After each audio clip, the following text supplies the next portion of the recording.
right, what's going on, you guys? Nick here with Nick Strength and Power. I've got a couple of interesting stories for you guys today. The first story that I've got for you guys today, some brand new physique updates of Rubiel Mascara posted by his sponsor today, Yava Labs. So there's two shots here. In both the pictures, he's hitting the same pose. He's hitting the side tricep.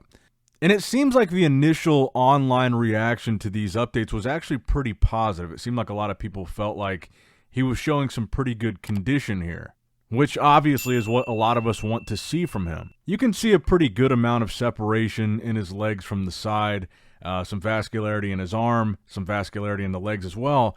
But if you put it side by side with a stage shot from last year's Dubai Pro, and there wasn't a shot of him hitting the side tricep in this same way from last year, so it's a little bit of a not perfect comparison.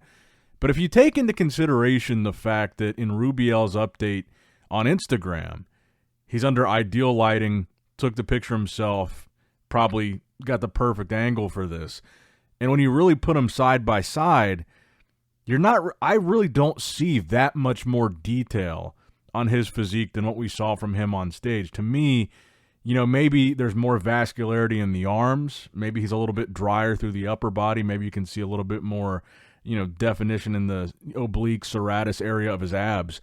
But to me, when I look at this, I'm still not really quite seeing a massive level up in terms of conditioning. Yeah, it's probably a good sign that his conditioning at 2.5 weeks out, which is where we're at now, his conditioning 2.5 weeks out from the show looks pretty comparable to, if not maybe a little bit better than, how he actually looked on stage last year.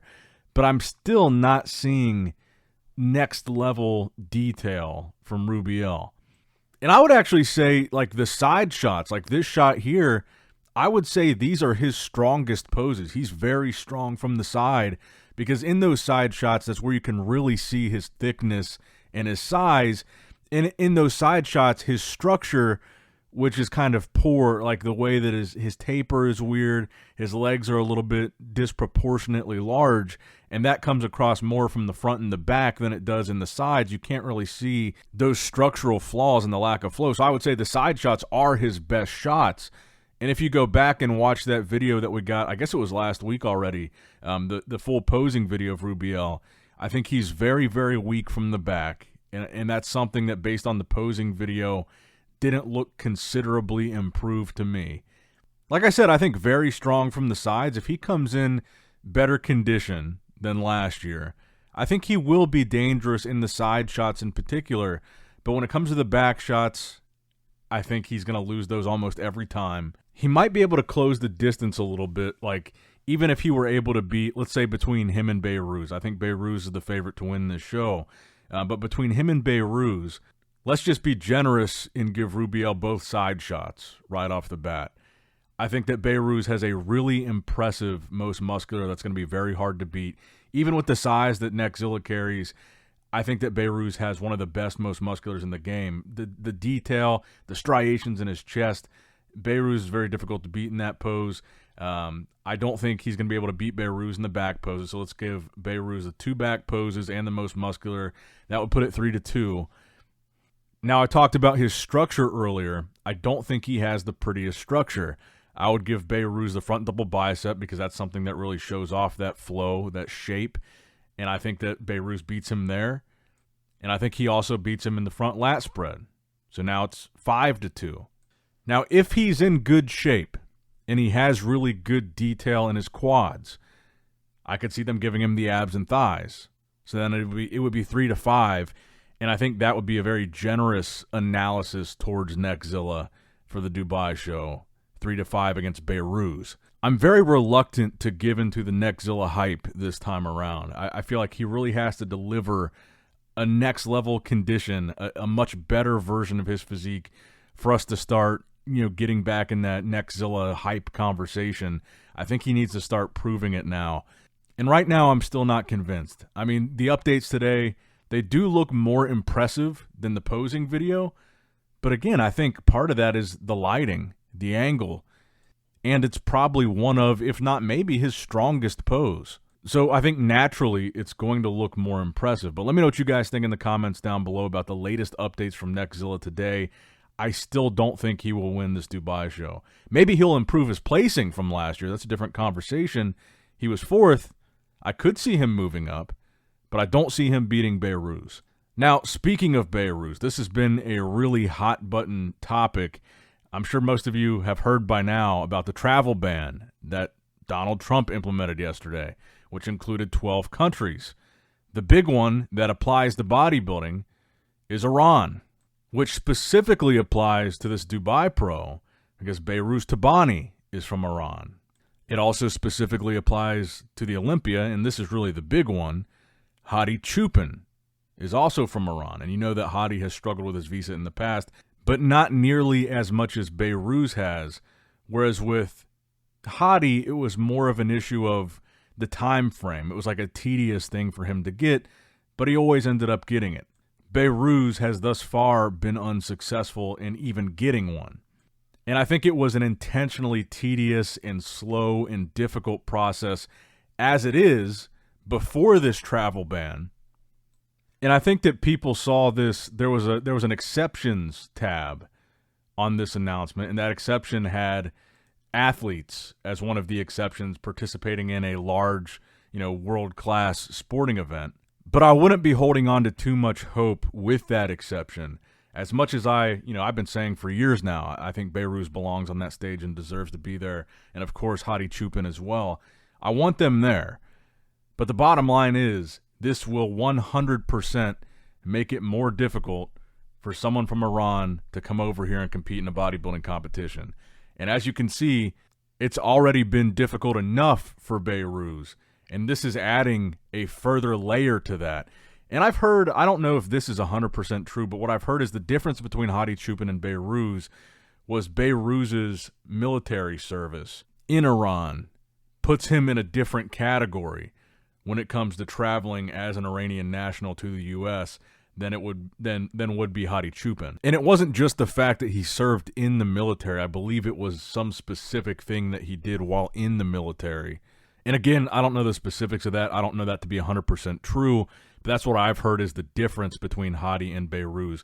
But I think the bigger question, I think probably it is going to make it harder for Behrooz to get here, and obviously Behrooz has not been able to get to the Olympia thus far. So I think this further diminishes the chances that we're going to see him on the Olympia stage this year, whether he qualifies or not. But I guess the other question would be, is there a chance that this takes away Hadi's ability to compete at the Olympia? Because he's been able to before, but now this is going to make it more difficult, which it was also very difficult for Hadi. I remember when he came to do the Arnold, Ohio, that was supposedly a very difficult process getting him here again for that show. And that was while Biden was still in office, which had a much more lax, well, I wouldn't say lax, but more lenient immigration policy than what we're seeing here. So is there a chance that this could exclude both Hadi Chupin and Behrooz from competing in the Olympia? Because the other question is, does the United States recognize bodybuilding or recognize the Mr. Olympia as a sport worthy of this exception?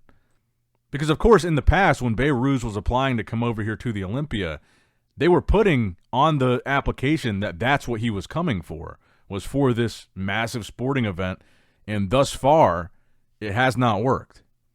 But let me know what you guys think in the comments down below. How do you think this impacts their chances of competing in the Olympia, both Behrooz and Hadi? And the final story that I've got for you guys today, a recent physique update of Blessing Awodabu today. From the back, I will say Blessing's back double bicep is probably one of the most impressive, or at least one of my favorites. Just from the waist up, his back double bicep, it is objectively pretty crazy. It's just the lower body from the waist down where it starts to fall apart. But, there's been speculation that maybe Blessing will do a show like Dubai. And it doesn't sound like, based on the video that he posted a couple days ago, the apology video after the Legion show, it doesn't sound like he's planning on shutting it down for the rest of the year. It does sound like they plan on competing again. Based on this video, I think it's kind of unlikely now that he would be doing Dubai, maybe a show a little bit later on in the summer, maybe more like 6 or 7 weeks away. Because, let's be real. We're about 2 weeks out now. We're really close to the show. And still, in this update, I'm not seeing massive conditioning improvement from Blessing either. So I don't think we'll see him jump in Dubai. I think he needs a bit longer than just these next 2 weeks to really achieve a significantly better package than what he brought in Legion. So I'm kind of doubting we're going to see him in Dubai, maybe something a little bit later on in the season. But I did also want to show this update from Nathan Asha. This was a couple days ago, but this would be 3 weeks out from the Dubai Pro. And like I said, we really only know this handful of guys: Behrooz, Nathan, Neckzilla. And like I said earlier in the video, comparing Behrooz and Neckzilla, I think you could make a similar comparison with Nathan and Neckzilla. I think it's going to be hard for him to beat either of those two guys, and I just don't see him.